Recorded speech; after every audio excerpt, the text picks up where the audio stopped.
গত একটা ভিডিওতে আমি আমার আম্মুর হাতের রান্না শেয়ার করেছিলাম আর তখন বলেছিলাম মানকচু দিয়ে গরুর মাংসের রেসিপিটা অবশ্যই আপনাদের সাথে শেয়ার করব।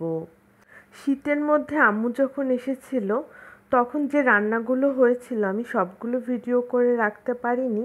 আম্মুর হাতের কিছু কিছু রান্না আমি ভিডিও করে রেখেছি, সেগুলো হয়তো ভিডিও আপলোড করা হয়নি, তাই ভাবলাম আপনাদের সাথে সেই ভিডিওগুলো শেয়ার করি।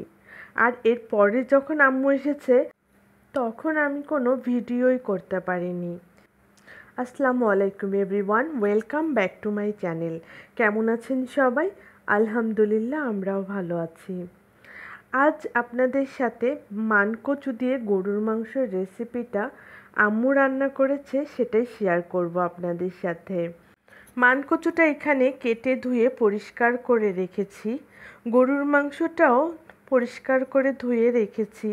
গরুর মাংস আর মানকচুটা রেডি হয়ে গেছে।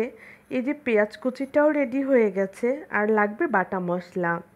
আম্মু রান্নাটা প্রেশার কুকারেই করবে। এই যে প্রেশার কুকারে তেল গরমে দিয়ে দিয়েছে, তারপরে দিল আস্ত গরম মশলা আর তেজপাতা। তেলের মধ্যে আস্ত গরম মশলা আর তেজপাতা ফোড়ন দিলে খুব সুন্দর একটা স্মেল বের হয়। তারপরে দিয়ে দিল পেঁয়াজ কুচি। এখন ভালোভাবে নাড়াচাড়া করে পেঁয়াজ কুচিটা একটু ব্রাউন কালার হয়ে গেলেই বাটা মশলাগুলো সব দিয়ে দিবে। আদা বাটা, রসুন বাটা, পরিমাণ মতো মরিচের গুঁড়া, জিরা গুঁড়া, পরিমাণ মতো লবণ আর হলুদ, সব কিছু একত্রে দিয়ে মশলাটা ভালোভাবে কষিয়ে নেবে। মশলাটা কষানোর সময় একটু পানিও দিয়ে দিবে, তাহলে মশলাটা খুব ভালোভাবে কষানো হবে। আর আপনাদের তো আমি শেয়ার করেইছি আগে, আম্মু সব কিছুতেই আগে গরম পানিটা রেডি করে রাখে। গরম পানিটাই সব সময় দেয়। গরম পানিটা দিলে রান্নার টেস্টটা নাকি খুব ভালো হয়। মশলাটা এখানে ভালোভাবে একটু কষিয়ে নিচ্ছে, তারপরে এই পর্যায়ে একটু পানি দিয়ে দিল। পানি দিয়ে মশলাটা ভালোভাবে কষিয়ে নিতে হবে। মশলাটা ভালোভাবে কষিয়ে নিয়ে এই পর্যায়ে গরুর মাংসটা দিয়ে দিবে। গরুর মাংসটা দিয়ে গরুর মাংসটাও ভালোভাবে কষিয়ে নিতে হবে। মানকচুর আবার একটা ব্যাপার আছে।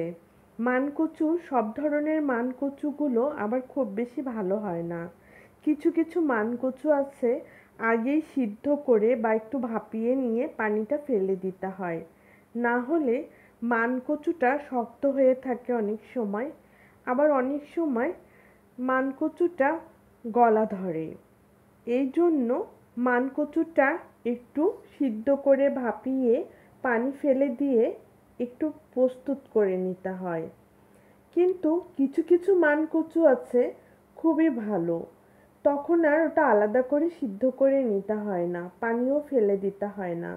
যেমন এই মানকচুটা, এই মানকচুর টুকরাগুলা ডাইরেক্ট মাংসের মধ্যেই দিয়ে দিবে, দিয়ে সুন্দর করে কষিয়ে নেবে। এই যে মাংসটা প্রায় কষানো হয়ে গেছে, মাশাআল্লাহ মাংসের কালারটা খুবই সুন্দর এসছে।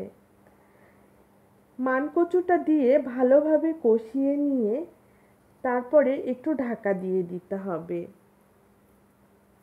এই মানকচুটা খুবই ভালো। ভালো করে কষানো হয়ে গেলেই এরপর পানি দিয়ে দিবে পরিমাণ মতো। পরিমাণ মতো পানি দিয়ে প্রেসার কুকারের ঢাকনিটা দিয়ে দিতে হবে।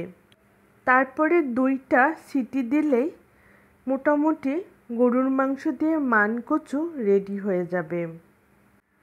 আম্মুর হাতের এই গরুর মাংস দিয়ে মানকচুটা এত পরিমাণে মজার একটা তরকারি, কি আর বলবো সবাইকে।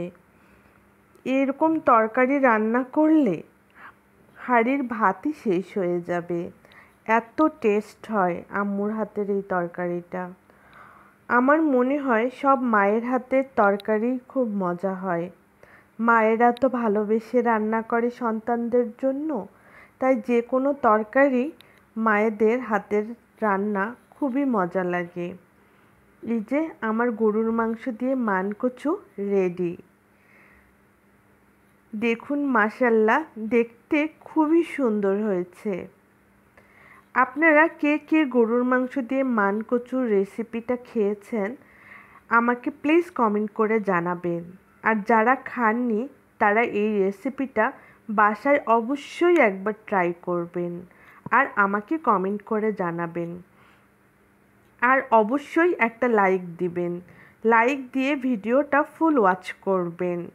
আর আমার ভুল ত্রুটিগুলো ক্ষমা সুন্দর দৃষ্টিতে দেখবেন। আর এখনও যারা সাবস্ক্রাইব করেননি তারা প্লিজ আমার চ্যানেলটি সাবস্ক্রাইব করে দেবেন। সবাই ভালো থাকবেন, সুস্থ থাকবেন আর আমাদের জন্য দোয়া করবেন। সবার জন্য আমার অনেক অনেক দোয়া আর ভালোবাসা রইল। অবশ্যই পৃথিবীর সকল মায়েদের জন্য, বাবাদের জন্য দোয়া করবেন। আল্লাহ যেন সকল বাবা মাকেই খুবই ভালো রাখে, সুস্থ রাখে আর হেফাজতে রাখে আর সবাইকে নেক হায়াত দান করে।